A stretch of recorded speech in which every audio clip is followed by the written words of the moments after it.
Hi అండి, అందరికీ నమస్కారం. Welcome back to Gruhalakshmi. Today recipe cabbage bread. Diet చేసే వాళ్ళకు కూడా ఇది చాలా మంచిదండి. పిల్లలు కూడా చాలా ఇష్టంగా తింటారు. క్యాబేజ్ తినని వాళ్ళు కూడా తింటారండి. చాలా టేస్టీగా ఉంటుంది. ఒకసారి ట్రై చేద్దాం ఇలా. ముందుగా ఒక కడాయి పెట్టుకొని అందులో 2 టేబుల్ స్పూన్స్ ఆయిల్ వేసుకొని సన్నగా తరిగిన ఆనియన్స్ వేసుకోవాలి. ఆనియన్స్లో కొద్దిగా సాల్ట్ వేసుకొని పచ్చి వాసన పోయేదాకా వేపుకోవాలి.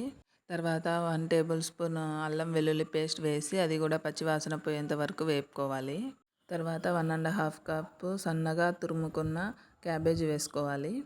క్యాబేజీలో తగినంత ఉప్పు వేసుకోవాలి. ఇక్కడ స్కిప్ అయిపోయిందండి, ఇక్కడ ఉప్పు వేసుకోవాలి.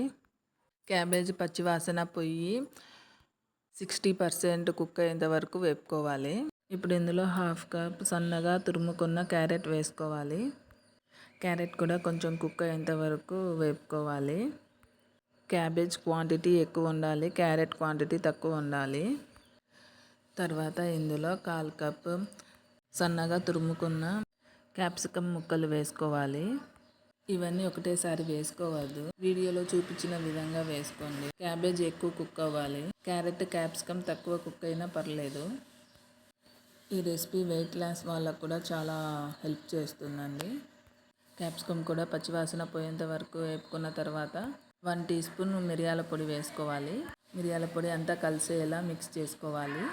తర్వాత 2 to 3 tablespoons hung curd వేసుకోవాలండి.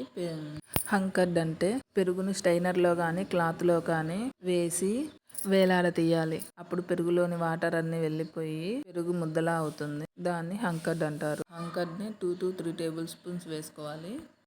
ఇదంతా బాగా మిక్స్ చేసుకోవాలి.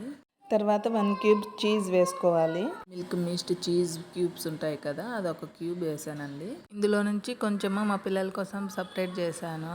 తక్కువ కారం తినే వాళ్ళకి మిరియాల పొడి కారం సరిపోతుంది. ఎక్కువ కారం కావాలంటే కనుక చిల్లీ ఫ్లేక్స్ యాడ్ చేసుకోండి. మామూలు కారం పొడి వేయొద్దు. రెడ్ చిల్లీని వేయించి పెట్టుకున్న కారం పొడి ఉంటే కనుక ఆ కారం పొడి వేసుకోండి, బాగుంటుంది. బ్రెడ్ని ఒకవైపు నెయ్యి కానీ బటర్ కానీ వేసి బాగా కాల్చుకోండి. తర్వాత మనం చేసి పెట్టుకున్న క్యాబేజ్ మిక్చర్ని బ్రెడ్ మధ్యలో పెట్టి 2 సైడ్స్ బాగా రోస్ట్ చేసుకొని సర్వ్ చేసుకోవడమే. చాలా అంటే చాలా బాగుంటుంది. బ్యాచిలర్స్ కూడా చాలా ఈజీగా చేసుకోవచ్చు. వంట రాని వాళ్ళు కూడా చాలా ఈజీగా చేసేయచ్చు. ఒకసారి ఇలా ట్రై చేయండి, తప్పకుండా మీకు చాలా బాగా నచ్చుతుంది. ఈ వీడియో కనుక మీకు నచ్చినట్లయితే లైక్ చేయండి, షేర్ చేయండి, సబ్స్క్రైబ్ చేసుకోండి. ఈ రెసిపీని ట్రై చేసిన వాళ్ళు ఎలా కుదిరిందో కామెంట్లో తెలియజేయండి.